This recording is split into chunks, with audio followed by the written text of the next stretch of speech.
Check 1 2 1 2. Welcome back, my friends. I'm the Zim. This is the Zim video, and this is the Art Professor's podcast. Kind of looking forward to this episode. I got Jetfire here with me. Those that are watching can see Jetfire hanging out on the side screen here. But we got some things to talk about. We'll just go down the list. Those that are new here, art professor, currently, well, kind of not much anymore. One more week of teaching at Northwest Missouri State University. And we'll talk more about that. I taught last year at San Diego State University. I taught the year before that. I was finishing up my MFA at San Diego State University. And way before that, I got my undergrad at the University of Washington. And I think this is like episode 32 or something of the podcast. And I've decided to I think there'll be like seasons. So this was basically season 1, because I started this year teaching at Northwest Missouri State University, talking about my experience being an art professor here, focused on graphic design, sort of, and just all the thoughts I've had coming up. I think over the summer, so maybe next week or the week after, I'll probably give it a couple weeks, because I don't want to do it right on the heels of leaving Northwest Missouri State University, but I'm going to do as comprehensive as a recap as I can, and maybe add some things. There's things throughout the year of teaching here that I left out because I didn't want to say, sort of while I was teaching there. So maybe I'll sprinkle in some of that. I'll just decide what's appropriate for the time, and those kind of things. But yeah, we'll basically regardless, it'll be some sort of recap of my 1 year experience, the best I can remember it, how I thought about it, what emotionally I feel like now versus then, and what I can remember. Obviously, they're the podcasts themselves you can go back and listen to and see how my voice changed, what I was thinking about, different things. And that's why I did it, just to have the documentation of this experience is a big part of it. But before we do that, in the next couple of weeks, we got today's to do. Got a bunch of things to talk about, kind of catch you up on, talk. I'll just go down my list here as I normally do. So we're coming up on my exhibition this summer at Tennessee State University here on Van Gordon Gallery. I'll be drawing 72 drawings of Justin Jones and 69 drawings of Justin Pearson, doing a in-gallery live stream performative drawings. So getting ready for that. Since I know this podcast does not get listened to a bunch of people, I don't mind saying this, but I did get word back from finally got word back about housing at the university. And without reading the email, I'm not going to read the email. They would have to charge for it, which makes no sense to me. So much that I am frustrated about. I'm frustrated about it, but I'm just like, let it go. Because it makes not so much that they need to charge me. It's just that the idea, like the premise about the whole concept just annoys the crap out of me. It's like, why does everything need to be charged for? To me, my thought process around the whole thing is like, they're an institution. They have dormitories. I'm an artist coming in. You're not paying me anything. I'm just coming in to make art, to make the world a better place. Just to present, just to do the art thing.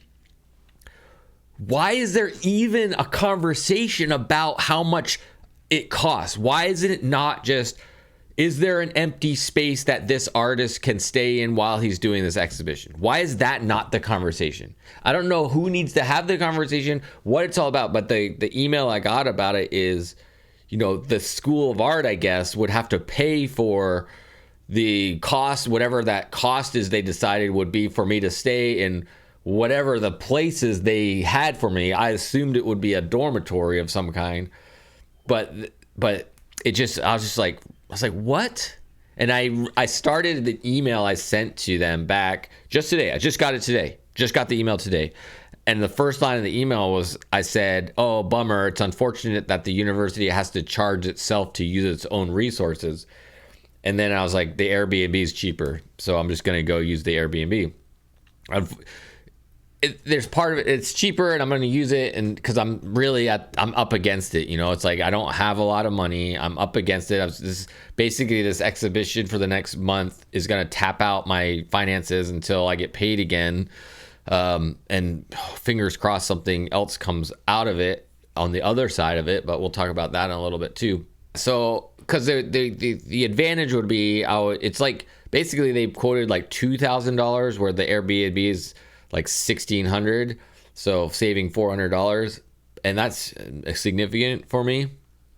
And so, but I would be able to stay closer and by myself for that extra $400, whereas the Airbnb is 25 minutes away, but a little bit cheaper. I don't know. Yeah, whatever. I don't know. I'll just go with the Airbnb. Then I'll just go with the Airbnb. I'm not even going to think about it anymore. I'm not even going to think about it. It's just, I just also just like out of spite for the whole situation. The fact that it even would cost me anything to stay at the university, just period, is like, what? It's like, what? I don't understand. I do not understand. It makes me, it's just frustrating. It's like, ugh. It's like when you think things might possibly be going good, something sucky happens. And this is kind of like a microcosm of that idea. It's like, why does it even have to be like that? Why can't it just be like, oh yeah, we have an artist coming, let's make sure that he can stay somewhere without it being a big deal? Like, the university shouldn't even be charging the university, because they made this comment like the art program or whatever doesn't have it in their budget to pay for it either. And it's like, well, why is it even why is the university even saying they need to charge the art school? Why is that even a conversation? Anyways, okay, you get my point. So I was saying, I started an email back to the person saying, oh, it's a bummer that the university has to even charge itself, kind of idea. And I'll stay in the Airbnb, but I deleted that. So I didn't send that. I just said I'll stay in the Airbnb, and then mention other stuff about the exhibition. Anyways, that's where we're at. So we're all settled now. I'm going to stay at an Airbnb. I haven't paid for it fully yet. I've only paid like the deposit.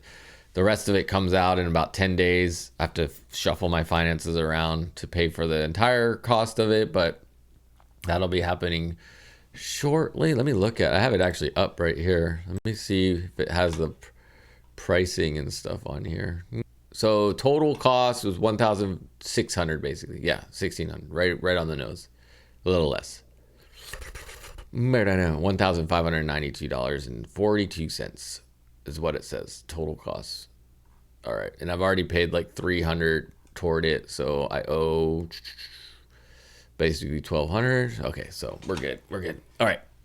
All right. What else we got to talk about? Lots to talk about today.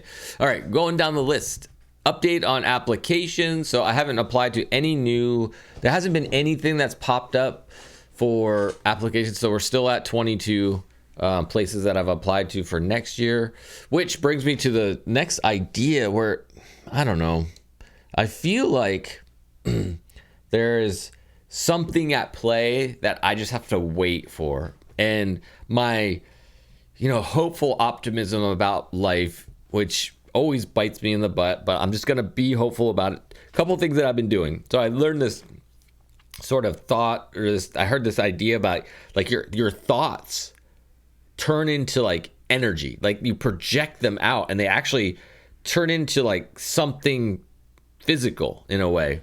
And so I've just been, and it's like part of how you manifest things in a way. So every day I have this manifestation board in my living room, and I look at it and I just think about the things that I want to have happen.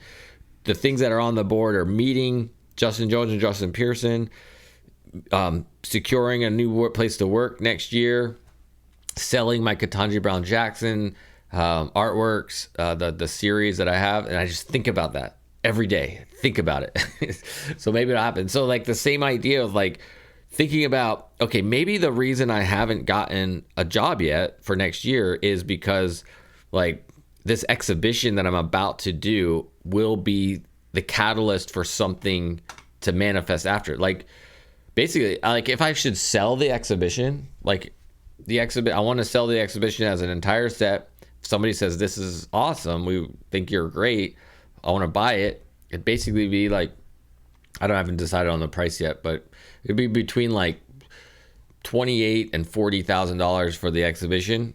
And then I wouldn't have to worry about a job right away. I could just be like, okay, let me just float for a couple months more and see what else happens, or maybe not even work next year and then apply for the following year or whatever it might be. Try to do another exhibition somewhere. I don't know. So it would alleviate a lot of that urgency of needing that job in August. So we'll see what happens. And maybe that'll lead into another exhibition. Like, not only would I sell it, but somebody would like, we want you to exhibit in 2 months here. And I'd be like, all right, let's work toward it and do that, like whatever that might be. So, and then that would just possible snowball. So that's my, like, that would be awesome, life altering path. It's like, a big part of why I haven't got that spot yet is the universe knows that something is, the pieces are not quite in play yet. I need to do the exhibition for the next domino to be able to fall is waiting for that moment. So, and I'm still doing what I need to do and applying as things come up and whatever. But so far, the last week and a half, there's been like one job position that would qualify for what I'm looking for, but it's in Vermont, way up north in Vermont, and I'm just like, I don't want to go way up there. I'm like, I'm not going to apply to it, so I'm not applying to it. As you heard last week, I kind of I think it was last week or 2 weeks ago, I broke down the area that I'm really looking for, the areas, I guess you could say, plural. So now that I know where I would like to go, Ohio is like really interesting to me because there's so much, like Ohio, there's basically like a pinwheel is not the right word, but like a wheel of spokes of, like, if you're in Ohio, there's just so many other cities that are just like really close, and this, anyways. All right. So coming up, before we go, the next thing I had on my list here was, this is my last week of classes, but I want to share my new mug I got with you. So those of you that are watching, I have this dark green mug with a brim, like around the lip. The brim of the mug is like a frosted white kind of look that looks like it was frosted, like icing. And then the green goes down to about the bottom, almost the bottom, and then it's just left raw, like whatever the clay, pottery, ceramic, I don't know, I don't think it's ceramic, but whatever the clay material was. So I just got this today. There was an art sale at the school, so I bought it to support the school and the students. So I liked it. I was looking for the biggest mug I could find. This was the biggest mug. It's not a huge, it's pretty standard size mug, but I like it because I like the idea. It got me thinking about, okay, so especially if I keep working in various places, like I'd buy a mug or something like this from each place, and that'll be my kind of memento of being in that spot. So I don't remember where it was, if it was on this podcast or not, but I was trying to remember that term about, a memorabilia, memento of an idea, and that was the word I was looking for, memento. I found it. I finally found it. Okay, so got the mug, so maybe I'll be buying lots more mugs as the years go on. We'll see. The one thing I want to do is write on it somehow, like figure out how I can write on it, like Northwest Missouri 2023 to 2024, that kind of idea. And the other thing is, because it's green and white, that's the colors of the school. Almost, it's a little darker green than what they do, but I have the green of the school is a little lighter, but still, it's like green and white. It's like the Northwest Missouri colors, so that's kind of cool. So last week of school, it actually feels like I'm I'm stoked. I'm both stoked and like nervous because, you know, every once in a while that pinch of like, oh geez, I don't want to run out of money eventually. I don't want to get sick. I don't want to not have insurance. I don't know, all that stuff that you worry about as a living in a capitalist society of America these days. Is like, you know, that you're not supported as a human being unless you're fit within this square hole of ideology. And so you have to you have to do what they want you to do. So, you know, it gets me worried sometimes. So, but besides that, I'm just like really excited for it to be over. I'm really excited for moving on to another thing. I'm really excited to see. It like feels like a dream. I'll probably talk about this when I do my recap, but this whole last year really feels like a dream. It's like, did it even happen? And of course it did, but there's that idea. I don't know. I'm just really excited to do this over again. Like, I'm really excited to get out of here, just to see what the next thing is. You know, it was fun. It was nice to be here. It was great to meet new community and build up new, you know, get to know new people. But I'm also just like, this is just it's just a stepping stone to something else. This is not the final destination by any means. And I've refused to let it be. And it's just going to be, we're just going to keep rocking and keep creating and keep figuring out what that thing, I mean, when I envision it, so basically it's like the external success that really I want. You know, no matter where I am, if I'm starting to get like emails and requests to speak at events and to do exhibitions, if I'm getting requested, regardless of what school I'm at, where I'm at, that's what I want. That's what I want. And so when I really think about it, it's just like, I want that external validation. I want the art world to and the world at large, but, you know, specifically like the art world to appreciate what I have to offer to it and feel like I have something to offer to it and want to help me through that and do more of it, but also value my opinions on it. And yeah. So coming up this next week, so this weekend, today's Friday, April 19th, probably chill. I'll finish this podcast. I'll chill a little bit, might do some grading, but Sunday I'll do all my grading, get caught up so the students can kind of see where they're at. We have finals week, which for me is all just celebrations. I don't do any like tests or anything. We just celebrate with the students. And then next Saturday, I plan to do an open house at my apartment. If anybody wants to come through, I'm going to let them know about it and they can come through and celebrate with me. And then I'll submit the final grades for the classes next Sunday, probably. And then we're basically done. I have to turn in my like computers and some books and things like that. I have to clear out my office. But yeah, we're basically on the home stretch. There's no more home stretch than home stretch right now. So we'll get there. That was my first sip from the new mug. I did one thing, backtracked for a second.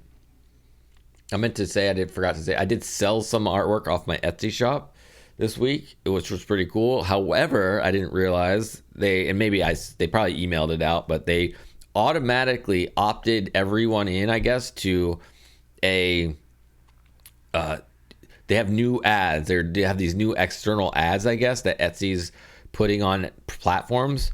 I mean, without digging into it, I have no idea how it works, but I got charged. I sold a piece of artwork and got charged for the external ad, which took a hefty chunk. So the piece of artwork was $100. The total charge was like $113. That included like shipping and fees from Etsy or whatever. That included everything whatever that included. It was like $113 was the total charge.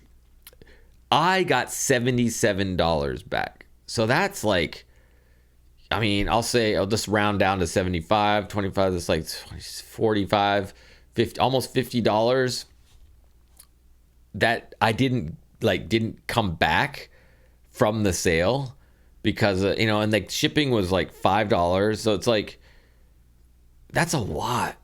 That was a lot. And so I'm like, why am I only getting $77 for this sale? And so I think Etsy charges have gone up, but that was a big thing. Was there was this, I looked at the sale, I looked at the breakdown of the charges, and it was like, the ad sale, they charged me $15 basically, or whatever it was, to because I sold it through an ad. And I'm like, that makes zero sense to me that it would cost me that much when Etsy is like a huge business with that millions of listings. It seems like it would be like it would be like a few dollars at most, because it would spread out between a bunch of people, not just you. It seems like a kind of a scam, to be honest. It really feels like a scam to allow Etsy to use those ads. But I can see where people are like, oh, I sold something, especially, and I could see it being like, I could see them plant it too. I could see them saying like, accounts that don't sell a lot, which I don't sell a lot off my Etsy, they kind of like said like, let's get a sale from them, so they see, oh, it's actually something sold, so they're more likely to keep the ads thing on their account, so that we just keep making money off of them more than we need to. And it's like, I don't know, it just seems like a scam to me. It feels like a scam. So I turned it off, because honestly, I want to know who's buying my artwork anyway. I want it to be because I did an artist talk, or I did a show and people found my work and found my Etsy shop and bought it. It's like the ads thing like doesn't matter to me. I don't need to keep selling just to in that way. I don't know. I know that probably doesn't make any sense, but it just felt like, I just don't like it. It does not feel like, it felt like a scam to me.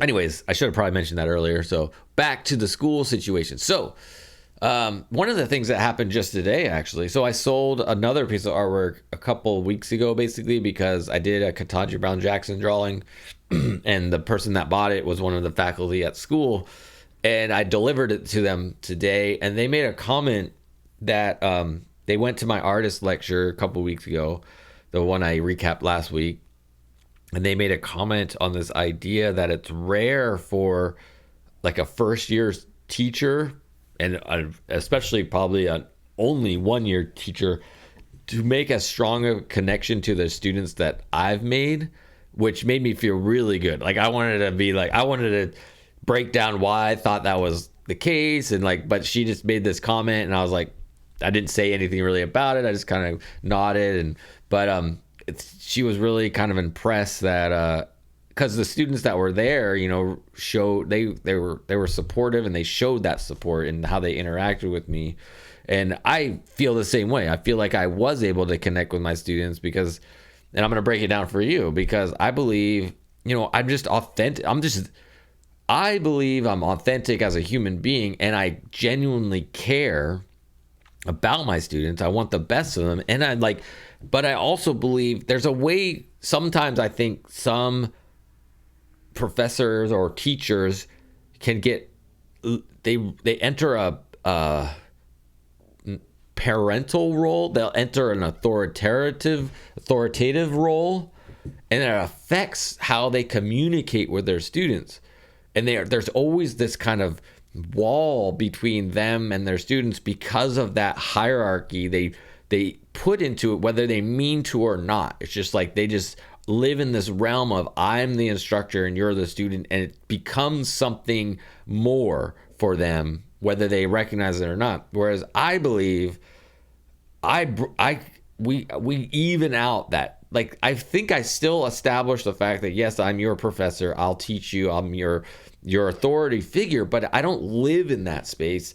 I come down, in a way, I guess you could say. I enter another space with my students that I'm personable with them. I genuinely want to get to know them.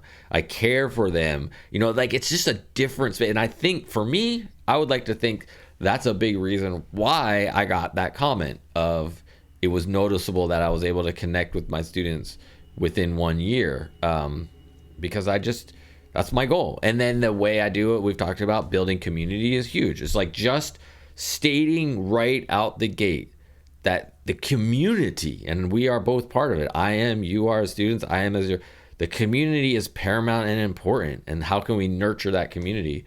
But when you start your first class with, here's what you need to do, make sure you have your books, don't be on late. When you talk about the academic stuff right out the gate, you're already setting up this kind of, division, this kind of lack of ability to connect with your students, because you're not talking about them. You're not talking to them as people, and I think that's a big part of why I'm able to do what I do. And I hope to continue it.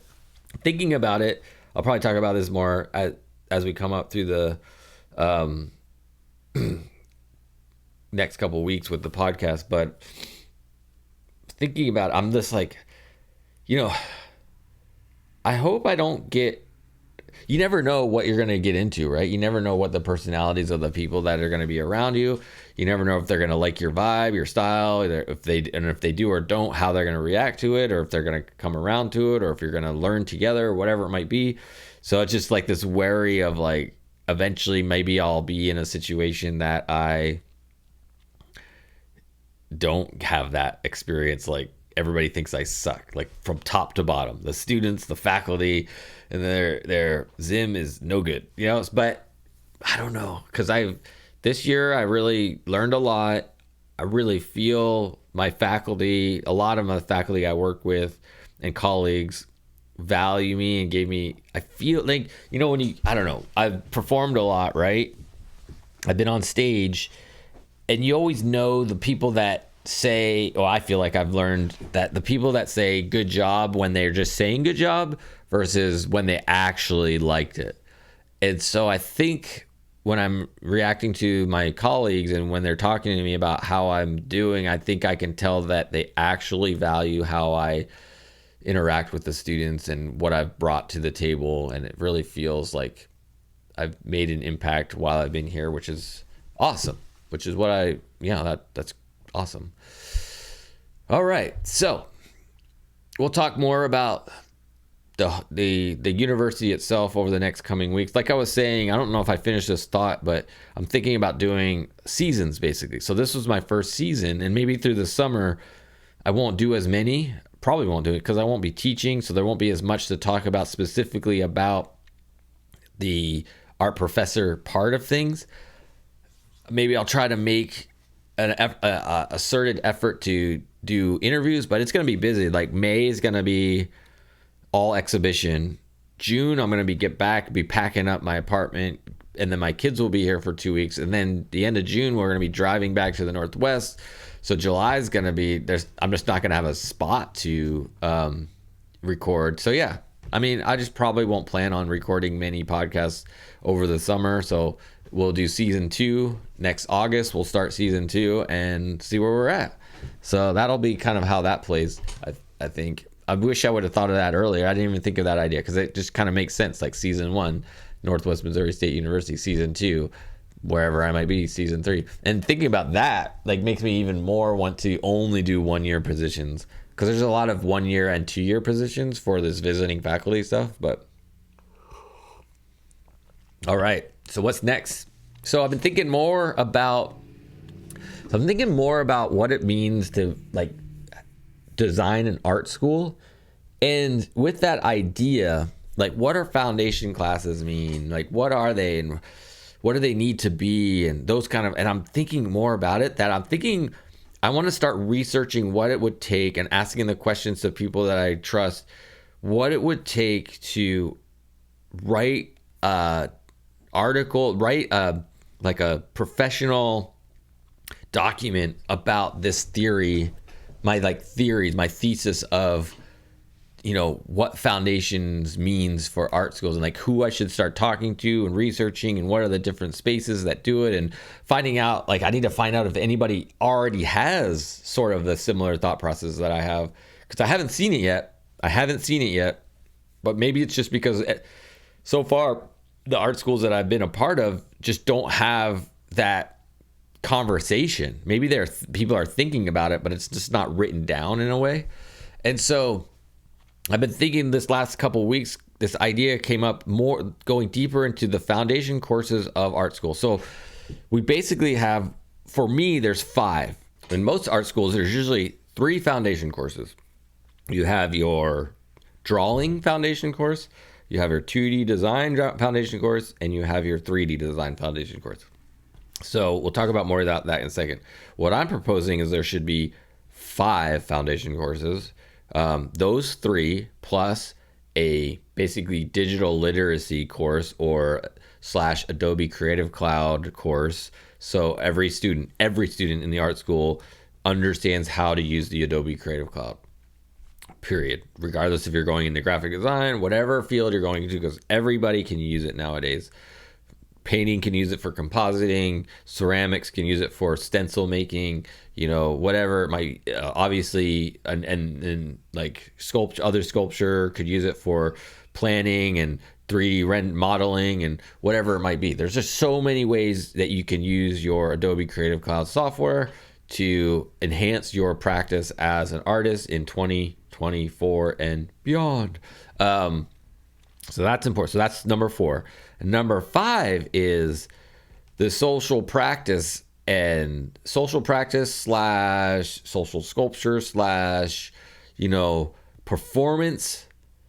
performance. Social, I guess that would be a better lead in, would be the performance-based practice of your art practice. So, and I think that needs to be talked about earlier than it really is, because I think we get so caught up in the tradition of painting, drawing, sculpture, kind of physical media, like that. There's just so much more happening in the art world that you don't really need to have those foundations in the same way that you maybe did at one time. So now that we've established those 5 foundation courses, how are they approached is important. And there's an argument. Well, there's just so much, or obviously it's so vast, right? So for me, just looking at drawing foundation, it's like, what direction do you go? Is it important? For me, it's important to really tap into the artist's authentic mark making process. Like, what is it that they intuitively do, and how can I nurture them to grow that? There are other professors and instructors that want to teach a more fundamental. You need to shade perfectly. You need to draw a line perfectly. You need to have perspective perfectly before you do anything else. I don't do that. And then, so it's a conversation of how do you want that initial drawing foundation course to go, and what's important? How does it need to go? Because I think there's another tier to this foundation idea, which is that technical foundations. I think there needs to be a difference between theoretical or conceptual foundations and technical foundations. I think, and they could be taught in the same class, but it means that you have to really, for me, it means if a drawing course wants to combine technical and conceptual foundations together, you have to be lenient on the technical side more than I think most professors are. Or you decide you develop it in such a way that it's not really that important. And then there's a separate class entirely that is specifically about technical foundations for 2D drawing type of space. And that could, there could be a V that funnels 2D design and drawing into that technical foundation space. So that could be, there could be a triangulation of drawing, 2D design, technical, and then there's, to me, drawing, God, because it's there's now that I'm thinking about it, because you need to access drawing for 3D as well, because oftentimes you plan out your ideas on paper. So there's this drawing for discovery thing, which is an idea I've heard lots. Drawing for discovery, if you really investigate that idea deep, it means a lot. It means you're drawing for discovery of mark making, you're drawing for discovery of how to build something, you're drawing for discovery of kind of what ideas you're trying to express. You're drawing for discovery. Ooh, now that I'm thinking about it, imagine drawing for discovery in conjunction with drawing from life. Drawing for discovery and drawing from life. And how can you pair those two? Because I think drawing from life is an important place to start. Based on what I'm hearing, based on what other people, because everybody that I've talked to seems to agree that drawing from life is more important than drawing from not life, like from your imagination and those things as a foundational space, drawing from life as a foundational space. So there's that. And then the 2D design idea, like making sure it's just not another drawing class, making sure it's, concepts of 2D design. It's not necessarily important to execute them perfectly, but it's about, okay, do you understand these concepts? And that could be tied into, so like the technical foundations can access the drawing and 2D design, because it's very specific. We're not trying to make concepts here. We are just trying to replicate everything we know about the technique of ideas. And so it could be a whole class all by itself.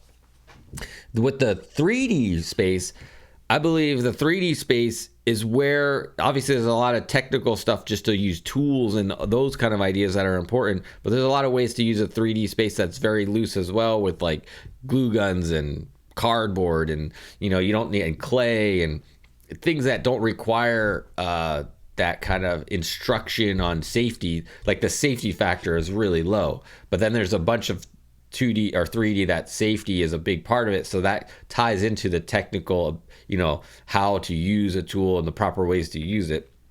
So, but with 3D is where it can be tied to, I think the 3D is the closest thing to like performance and social sculpture and social practice. Like the conversation can be started to had there, or it could live on its own. So you could decide as a school, like, okay, this social part of it, this kind of performative part of it can be taught with third dimension, with sculpture, with foundation sculpture, with 3-dimension kind of foundations, or it could be taught by itself, because there's plenty there to do. And then that fifth or whatever piece of the Adobe Creative Cloud is just a standalone kind of thing in a lot of ways. That's the way I see it. And that's, so having this conversation of foundation courses needs to be kind of, I think, fleshed out more. But then, you run into the problem of like students only have so much time to complete this work. And I think that's part of why foundations are just the 3 and not very good. And it gets really confusing, is because of those kind of ideas, because there's too much right now. What it means to be an artist is vast. What it means to be an artist is vast. And if you're just looking at the technical ideas of it, you're missing more than 50% of what it means to be an artist. And I know that develops as you go, and some artists will argue that, oh, but you need this technical foundation to build off of. But I don't think that's true anymore. I don't think that's true at all. I think you need to understand the concepts of it. So going back to, concept, the theory, the concept of it, but you don't need to execute it. You do not need to execute it perfectly, but you do need to understand, know the vocabulary, understand the concepts, because your personal practice may have nothing to do with technical ability to draw marks on a page. It may be all about how you interact in the world, how you talk to people, what your social, like a social practice angle of artwork. And yeah, I think that's introduced too late. It's introduced too late in the process. And so I guess for me, going forward, I'm going to make that a part of my class. I'm going to make that a part of my work, is the social practice aspect of it. All right. So thinking about those ideas, that led me to a little bit, or got me thinking about how I would design a graphic design program in an art school. I would take out the client-based idea of it. I would just say client-based work is not what we're doing here. You will do some things that can relate to client-based work, your typical, just what you'd expect. A company needs a website. It's like, who cares?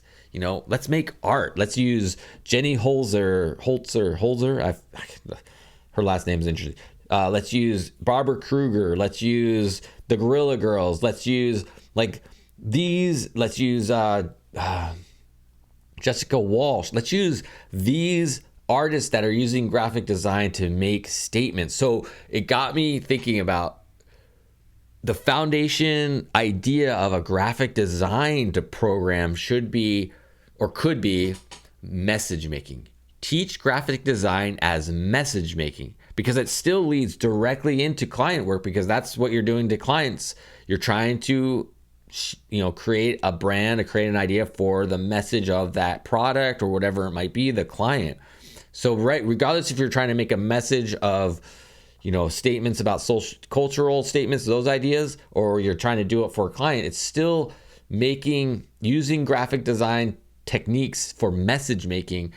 And how can you build that into a program so that when the students are in the classroom, they're not thinking about, I'm making a letterhead or style guide for a business, but I'm making artwork for an idea, and I'm making a message. I'm trying to use these, what are typically thought of as graphic design techniques, grids and hierarchy and typography, to make messages. That's how I would build a graphic design program and see how that works out. And then, maybe there's one class, graphic design for clients, graphic design work for clients. God damn. Nobody's going to hear this podcast, but this podcast today could change the world. Or at least the art world. And maybe people have already thought about it. Maybe people are already doing it, but I haven't seen it yet. So I'll keep doing the research to find out what's going on. But that's what I think about how a graphic design program should be built. It shouldn't be anything, because then it's like, God, because then the graphic design program and the rest of the art school, the fine art program, they'd have a much stronger sort of handshake with each other.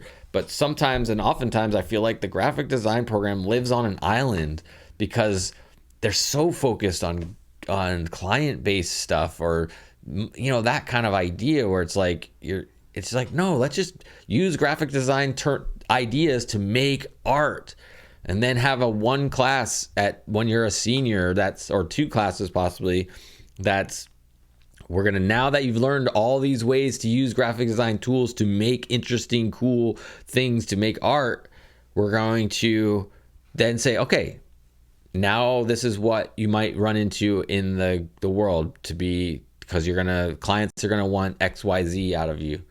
So this is what you need to do for that. And your portfolio, it's more interesting as a portfolio piece to show artwork that uses graphic design than it is to just show, I made this website, it's for a cookie company. It's like, whatever. It's like, I made a website that's about freedom of speech, and I want the way you interact with it is such that blah blah blah blah, using all this graphic design terminology and technology to share that, express that idea, because it's easy to translate that into a cookie company. It's much harder to come up with profound ideas than it is to just go like, oh, I need to sell more shoes. So anyways, I have this other thing. Okay, so we're doing good. 44 minutes. Nice. We'll be about a 50-minute podcast today. Two more things on my list. Why the study of artists is important.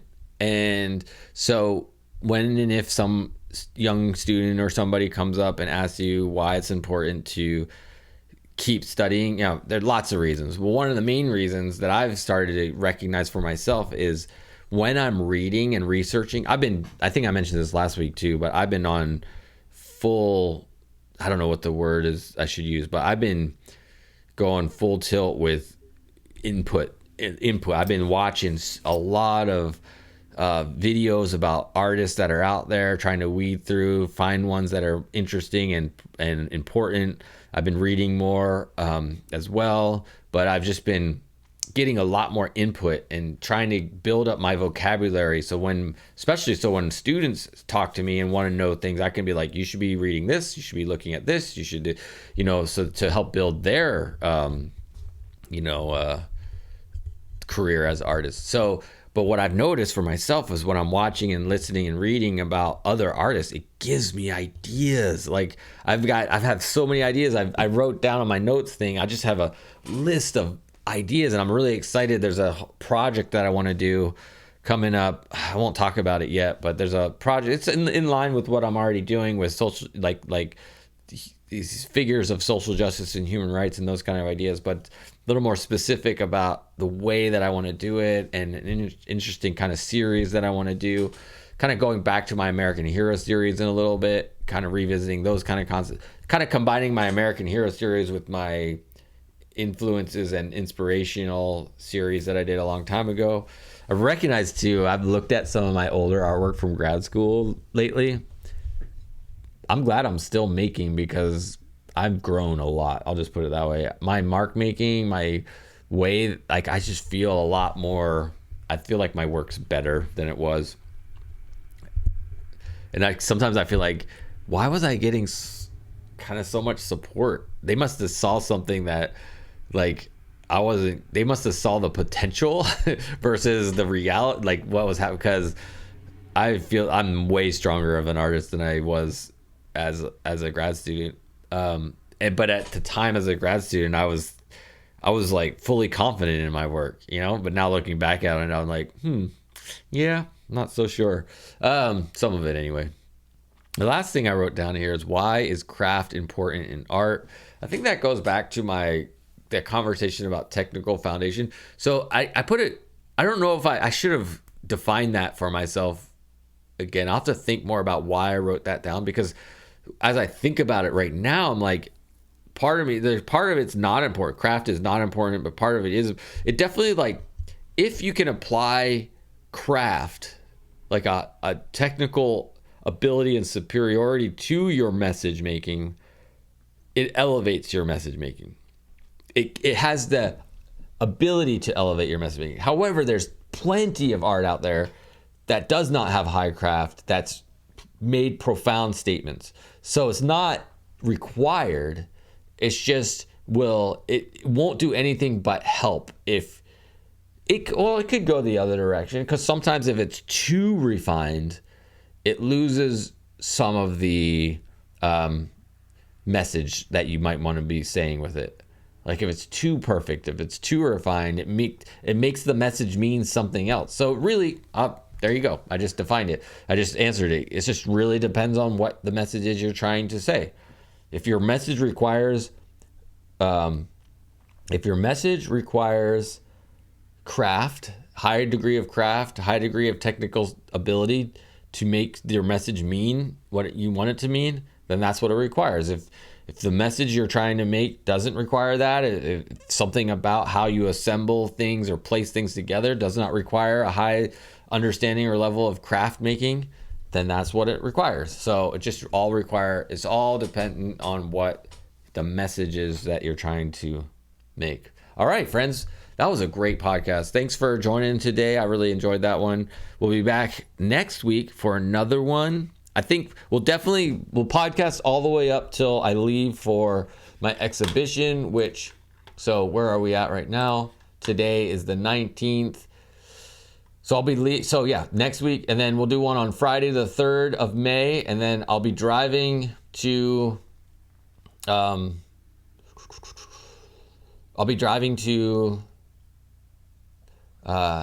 Tennessee on the 5th of May, so that's Sunday. 9-hour drive to get to where I need to go. So I'll leave early in the morning, driving out. I'll get there, and then we'll be setting up for that.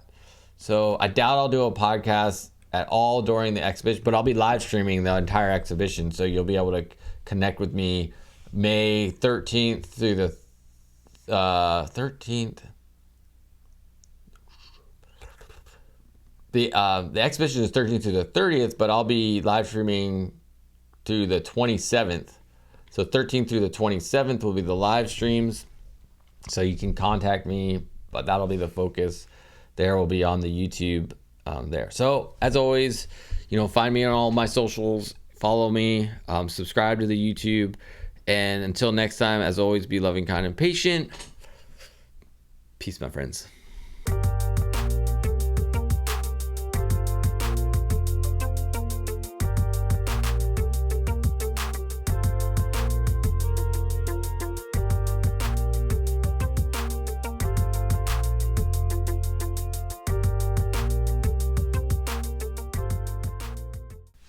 Sweet.